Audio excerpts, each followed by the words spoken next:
One of the ideas that I wanted to address in this exhibition is something I've been thinking about for a number of years, and that is that things only become aesthetic when they disappear.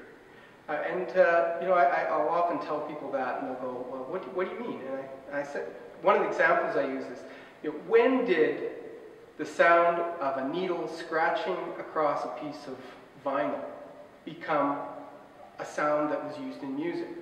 In other words, when did a piece of noise become something that could be used for music or aesthetic? And it was at the moment when the vinyl record disappeared.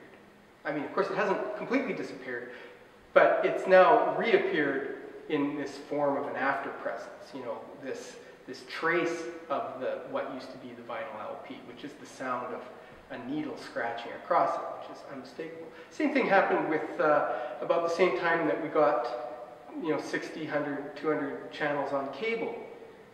Television snow, the kind of thing you would see as you were changing in between channels, disappeared.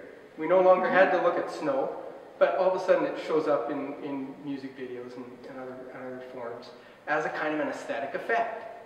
So I'm really fascinated how our culture is constantly taking things which are disappearing and then bringing them back later as something that's aesthetic. And I think the artists in this show are doing that, but not in the way that the makers of music videos do it. They're doing it consciously, and they're doing it in a way that asks the deeper question: what does that mean, and what is the role of nostalgia in our society? And are we really in a cycle where we're just devouring ourselves, our culture, and bringing it back perpetually in these after forms?